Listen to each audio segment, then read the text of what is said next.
গাছগুলো সাধারণত আমি কিন্তু আমার জৈব সারগুলোই দিয়ে থাকি। আর সেই জৈব সারগুলো কিভাবে তৈরি করি সেইগুলো কিন্তু আমি রান্নাঘর থেকেই তৈরি করি। আর সেই সারগুলো আমি আপনাদেরকে এই ভিডিওতেই দেখিয়ে দেবো যে আমি রান্না করতে করতে কিভাবে এক একটা সার তৈরি করি। রান্না করতে করতে পেঁয়াজগুলো কেটেই ফেললাম। পেঁয়াজ কাটার যে জলটা সেটাকে আমি ভিজিয়ে রেখে এবং মাঝে মাঝেই খোসাগুলোকে এরকমভাবে চটকে দিচ্ছি। ভালো লাগার গাছে সকলকে স্বাগত বন্ধুরা। আশা করি আপনারা ভালো আছেন আর আমিও ভালো আছি। ভিডিওটা যদি ভালো লাগে অবশ্যই একটা কমেন্ট করবেন, লাইক করবেন আর সাবস্ক্রাইব তো করবেনই। রান্না করতে করতে পেঁয়াজগুলো কেটেই ফেললাম। পেঁয়াজ কাটার যে জলটা সেটাকে আমি ভিজিয়ে রেখেছি। দেখুন এরকম লাল হয়ে গেছে। এটা মোটামুটি 2-3 ঘন্টা আমি ভিজিয়ে রেখে দেবো। পারলে সারাদিন ভেজালেও কোনো ক্ষতি নেই। তারপরে এটাকে আমি গাছে প্রয়োগ করব। জলখাবারে কলা খাওয়া হয়েছিল, সেই কলার খোসাগুলোকেও আমি একটা পাত্রে চটকে ভিজিয়ে রেখে দিয়েছি এবং মাঝে মাঝেই খোসাগুলোকে এরকমভাবে চটকে দিচ্ছি।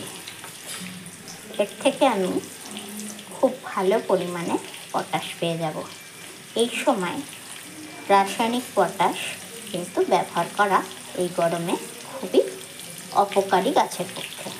তাই জন্য আমি কলার খোসার জলটা ব্যবহার করব।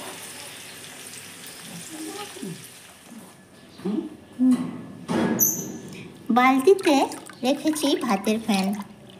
এই ভাতের ফ্যানটা আমি ঠান্ডা হতে দিয়েছি এবং এটা ঠান্ডা হয়ে গেলে আমি গাছে প্রয়োগ করব। কাঠগোলাপের এই গাছটা আমি নিয়ে এসেছিলাম একটা 1 আঙ্গুল সমান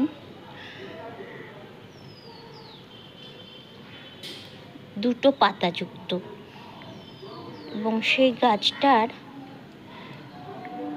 কিভাবে থোকায় থোকায় ফুল হয়েছে আর বিস্তৃষ্ণাত এই গাছটার কি সুন্দর সবুজ পাতা হয়েছে। গাছটা এত বড় হয়েছে, দেখলে সত্যি ভীষণ ভালো লাগে। দেখুন এখান থেকে কুঁড়ি আসবে এবং এখানে প্রচুর কুঁড়ি হয়েছে, ফুলও ফুটতে শুরু করেছে।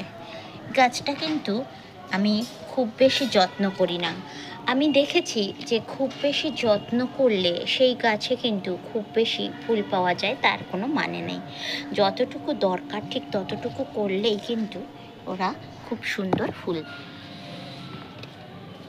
ছোট্ট গাছটার ব্রাঞ্চ বেরিয়েছে 3টে এবং সেখান থেকে আবার এই 2খানা ব্রাঞ্চ বেরিয়েছে।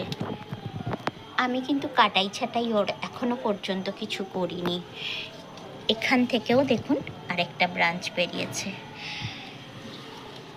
এতক্ষণ আমাদের এখানে প্রচুর বৃষ্টি হচ্ছিল, সেই জন্য আমি এই সন্ধ্যাকালীন গধূলি বেলায় কাঠগোলাপ গাছটার কাছেই আপনাদেরকে নিয়ে এলাম দেখাতে। পাতার উপরে জল পড়ে এত ভালো লাগছে যে কি বলবো। আমার নিচের গাছগুলো সাধারণত আমি কিন্তু আমার জৈব সারগুলোই দিয়ে থাকি। আর সেই জৈব সারগুলো কিভাবে তৈরি করি সেইগুলো কিন্তু আমি রান্নাঘর থেকেই তৈরি করি। আর যে আমি রান্না করতে করতে কিভাবে এক একটা সার তৈরি করি এবং সেগুলোকে টুক করে এসে এখানে দিয়ে যাই। গাছটাকে দেখতে সত্যিই কিন্তু এই গধূলি বেলায় মোহময়ী রূপের মতন লাগছে এবং মনে হচ্ছে এই